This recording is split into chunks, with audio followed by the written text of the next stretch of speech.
Price அல்லாஹ். காலி வீடு என்ற உவமையை இயேசு ஏன் சொன்னார் என்பதை பார்க்கலாம். மத தலைவர்கள் இயேசுவின் அற்புதங்களை கண்டார்கள், ஒரு போதனையை கேட்டாங்க. ஆனால் இயேசுவை மெசியாவாக நம்ப மறுக்கிறார்கள். மேலும் இயேசு சாத்தானுடன் இணைந்து வேலை செய்கிறார் என்று குற்றம் சாட்டுகிறார்கள்.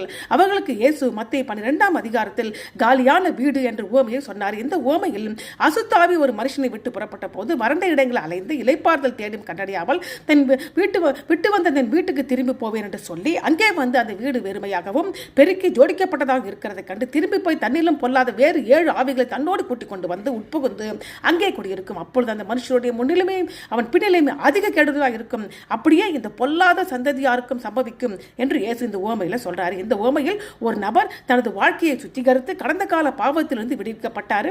ஆனால் அந்த நபர் தனது இருதயத்தின் வெறுமையை தேவனுடைய வார்த்தையினாலும் கர்த்தரோட ஆவியினாலும் நிரப்பவில்லை. எனவே அவரது இருதய நிலை ஆரம்ப நிலை விட மோசமாக இருந்தது.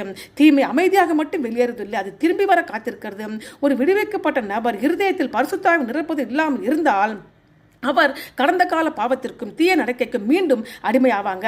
அந்த நபருக்குள் தீமை திரும்புவது பெரும்பாலும் மிகவும் வலுவானதாகவும் தீவிரமானதாகவும் மனம் திரும்புதலை எதிர்ப்பதாகவும் இருக்கும். காலியான வீடு என்ற உவமைக்கு சவுல் ராஜாவின் வாழ்க்கை சிறந்த உதாரணமாகும். ஆரம்பத்தில் சவுல் இஸ்ரவேலின் ராஜாவாக தேவனால் அபிஷேகம் பட்டாரு. தேவனோட ஆவியான் மேல் இறங்கிறது. அவருக்கு ஒரு புதிய இருதயம் கொடுக்கப்பட்டது. தீர்க்க தரிசனம் கூட சொன்னாரு.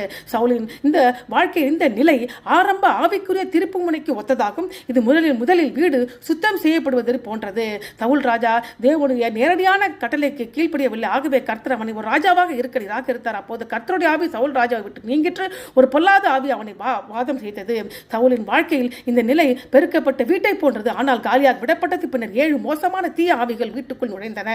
சவுல் ராஜா பொறாமையால் தாவீதை கொல்ல முயன்று செய்தாரு. அவர் கர்த்தருடைய ஆசாரியர்களை கொன்றாரு. விரக்தியில் சாமுவேலின் ஆவியை அழைக்க தேவனால் தடை செய்யப்பட்ட சண்டதக்காரர்கள் அணுகினாரு.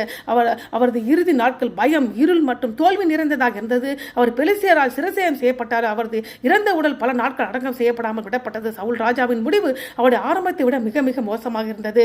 உண்மையான விடுதலை என்பது ஆகவே இயேசு நமக்குள் வாசம் செய்வதாகும். எனவே நாம் பரிசுத்த ஆவியானால் நிரப்பப்பட்டு தினமும் இயேசுவோடு இணைந்திருப்போமாக. பழைய வழிகளுக்கு திரும்பாதீர்கள். தேவனுடைய வார்த்தை, ஜெபம், ஐக்கியம் ஆகியவற்றால் உங்கள் இருதயத்தை காத்துக்கொள்ளுங்கள். ஆமென்.